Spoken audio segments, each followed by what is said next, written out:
내가 너희 모두를 가리켜 말하는 것이 아니니라. 나는 내가 택한 자들이 누구인지 알미라. 그러나 내 떡을 먹는 자가 내게 발꿈치를 들었다 한 성경을 응하게 하려는 것이니라. 지금부터 일이 일어나기 전에 미리 너희에게 일러둠은 일이 일어날 때에 내가 그인 줄 너희가 믿게 하려 함이로라. 내가 진실로 진실로 너희에게 이르노니 내가 보낸 자를 영접하는 자는 나를 영접하는 것이요 나를 영접하는 자는 나를 보내신 이를 영접하는 것이니라. 예수께서 이 말씀을 하시고 심령이 괴로워 증언하여 이르시되 내가 진실로 진실로 너희에게 이르노니 너희 중 하나가 나를 팔리라 하시니 제자들이 서로 보며 누구에게 대하여 말씀하시는지 의심하더라. 예수의 제자 중 하나 곧 그가 사랑하시는 자가 예수의 품에 의지하여 누웠는지라.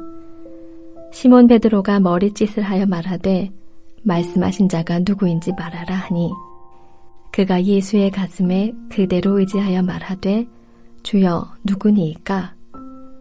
예수께서 대답하시되 내가 떡 한 조각을 적셔다 주는 자가 그니라 하시고 곧 한 조각을 적셔서 가룟 시몬의 아들 유다에게 주시니 조각을 받은 후 곧 사탄이 그 속에 들어간지라.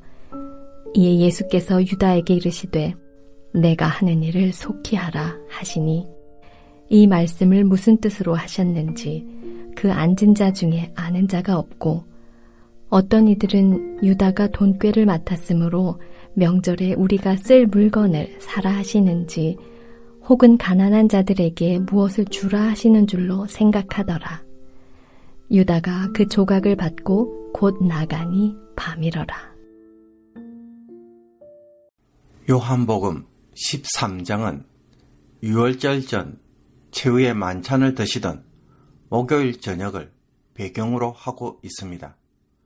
이때 예수님은 이제 아버지께로 돌아가실 때가 이르렀음을 아셨습니다. 이 마지막 순간에 예수님이 보여주신 것 중에 하나는 세상에 있는 자기 사람들을 사랑하시되 끝까지 사랑하셨다는 것입니다. 즉 예수님은 죽는 순간까지 완전하게 제자들을 사랑하셨다고 요한은 증언합니다. 제자들을 향한 예수님의 사랑은 어떻게 나타났습니까? 예수님은 식사 도중에 자리에 일어나서 겉옷을 벗고 수건을 허리에 두르셨습니다. 종의 모습을 취하신 것입니다. 그리고는 제자들의 발을 씻기기 시작했습니다. 스승이요 지도자이며 메시아이신 주님이 종으로 제자들을 섬기고 있는 것입니다. 심지어 예수님은 자신을 배신하고 팔려고 하는 가룟 유다의 발까지 씻기셨습니다. 제자들을 향한 주님의 사랑은 기꺼이 종이 되어서 섬기는 것이었으며 차별 없이 섬기는 것에 있음을 보여준 것입니다. 이에 베드로가 내 발을 절대로 씻지 못하시리이다 라고 하며 거부하자 예수님은 내가 너를 씻어주지 아니하면 내가 나와 상관이 없느니라 라고 하시면서 이 섬김의 사랑이 주님을 따르는 일에 반드시 필요한 일이라는 것을 가르쳐 줍니다. 베드로는 작은 자가 큰 자를 섬겨야 한다는 세속적 가치관에 매여 있습니다. 그러나 주님을 따르는 제자는, 즉 주님과 상관이 있는 자는 큰 자가 작은 자를 섬기는 하나님 나라의 가치관으로 살아가는 자이기 때문입니다.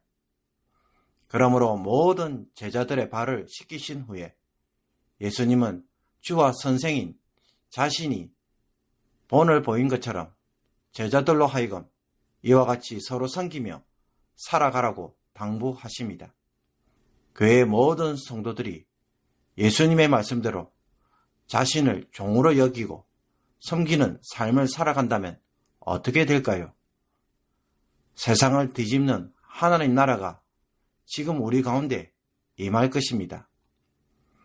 그러나 제자들이 자신처럼 성김의 제자도를 듣고 행한다면 복이 있을 것이라고 예수님이 말씀하셨지만 불행하게도 그 복이 모두에게 해당되는 것은 아니었습니다.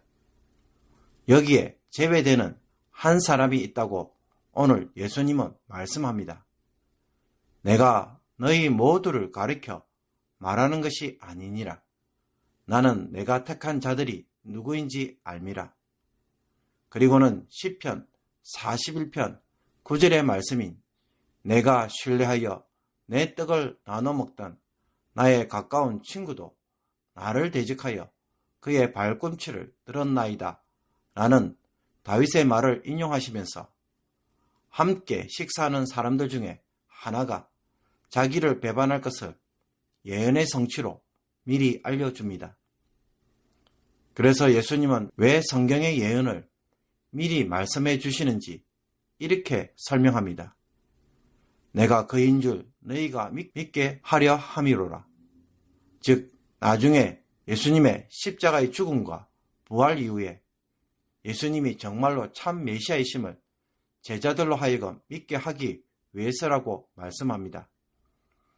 예수님이 배신자에 의해 죽으실 때 제자들은 예수님이 이미 그 사실을 알고 계셨고 실제로 이루어졌으며 무엇보다 예언의 성취로 된 일이라는 것을 나중에 알게 될 것입니다.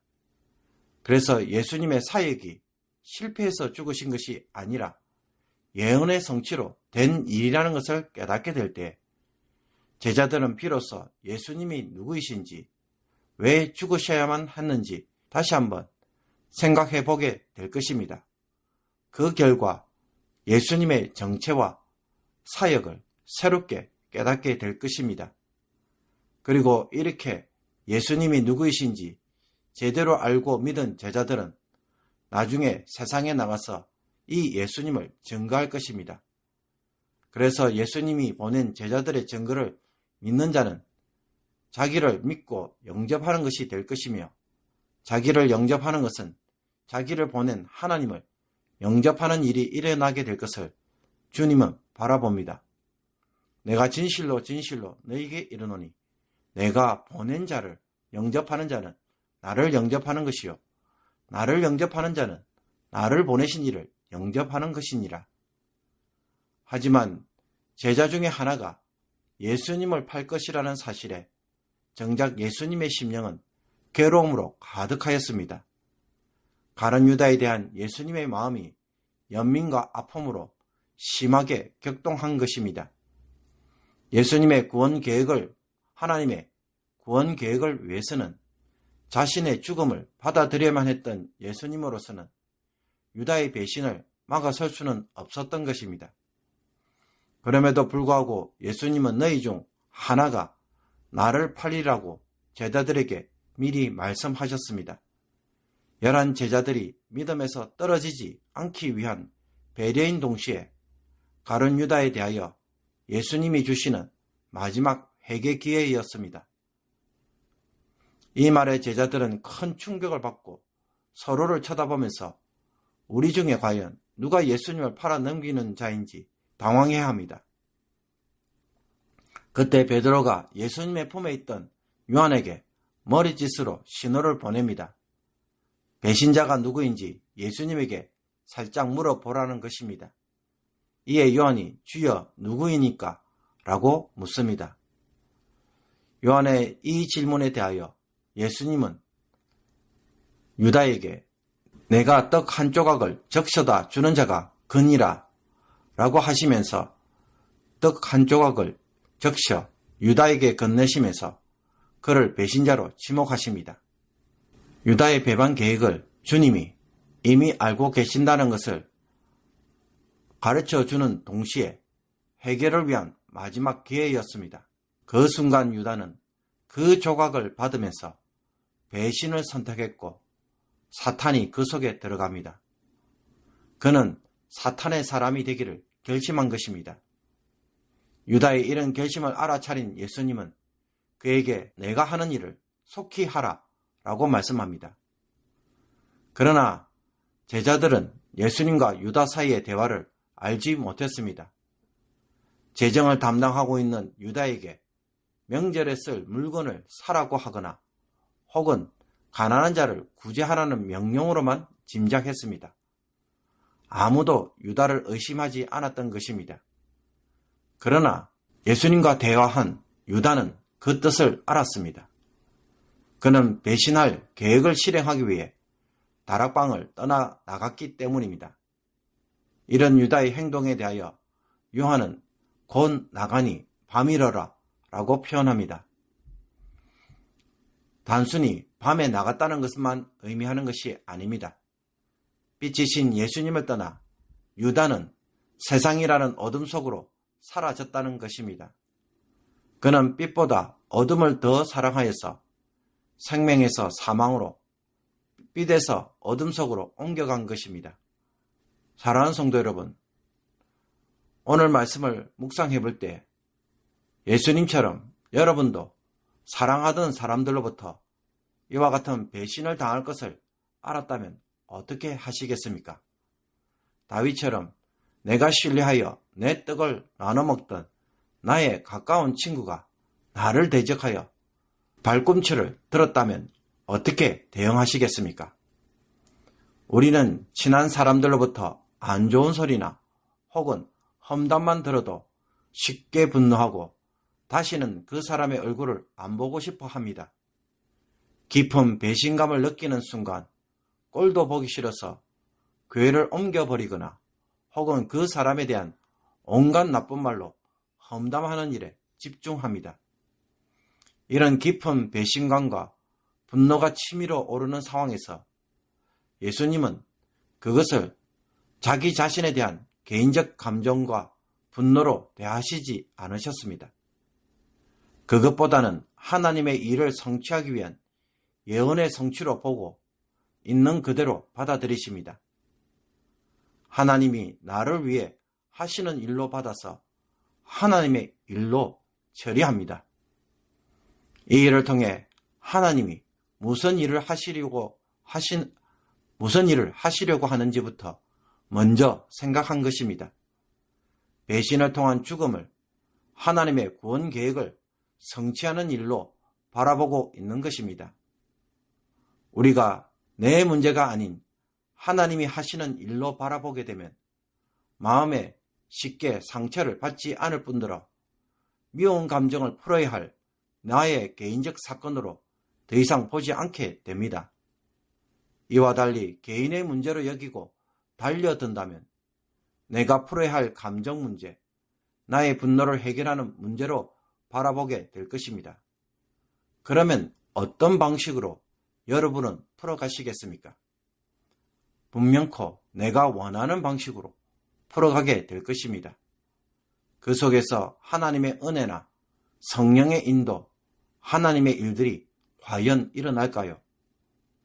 내 나름대로 해결하려고 하는 방법이 때론 왜 해결되지 못하고 더 큰 문제가 되는지 오늘 말씀을 통해 깨닫고 주님처럼 풀어가는 성도가 되기를 원합니다. 그리고 예수님은 유다의 배신 문제를 개인의 문제로 풀지 않으시고 도리어 이 일로 제자들의 믿음이 떨어질까봐 걱정하시는 모습을 보여줍니다. 가룟 유다에게는 회개할 마지막 기회를 주시는 일에 집중합니다. 교회 안에서 혹은 가정이나 직장에서 많은 사람들이 분노하면 자기 감정만 보이고 주변이 보이지 않습니다. 그 결과 관계도 무너지고 상황은 상황대로 꼬이고 문제가 더 확대되어 해결할 수 없는 지경에 이르는 경우도 발생합니다. 다른 사람들의 감정을 먼저 볼 줄 아는 배려심은 이와 달리 사람들의 감정을 먼저 볼 줄 아는 배려심은 문제를 풀어가는 지혜로 찾아옵니다. 예수님은 유다에게서조차 먼저 관계를 깨트린 일을 하지 않으셨습니다. 그것보다는 유다가 예수님의 관계를 먼저 끊어버립니다. 오늘 하루를 살아가면서 이런 문제들에 대하여 성령 하나님은 어떻게 풀어가시는지 그 지혜와 인도를 배우고 경험하기를 주님의 이름으로 축복합니다. 기도드리겠습니다. 우리를 끝까지 사랑하셔서 마지막 순간까지 붙잡아 주시는 주님, 가룟 유다처럼 어둠 속으로 걸어가는 자가 결단코 되지 않게 하옵소서. 주님은 우리를 정죄하시는 분이 아니라 회개하여 인도하시기 위하여 우리의 어둠을 지적하시는 것을 깨닫고 주님의 음성에 속히 돌이키는 성도가 되게 하여 주옵소서. 우리 주변의 유다처럼 나를 배신하고 분노케 하는 사람들을 만날 때마다 개인의 문제, 감정의 문제로만 바라볼 것이 아니라 하나님이 하시는 일로 하나님의 일을 드러내기 위한 사건으로 바라보게 하여 주옵소서. 그래서 사람의 악한 일이 하나님의 역사를 이루게 하시며 악인의 도모가 하나님의 진리를 드러내는 일로 바뀌어지게 하옵소서. 사람들과의 관계를 깨트리고 분열하며 싸우는 자들이 아니라 주님처럼 조용히 삶 속에서 하나님의 일을 하는 사람들로 오늘도 살아가게 하옵소서. 예수 그리스도의 이름으로 기도하옵나이다. 아멘.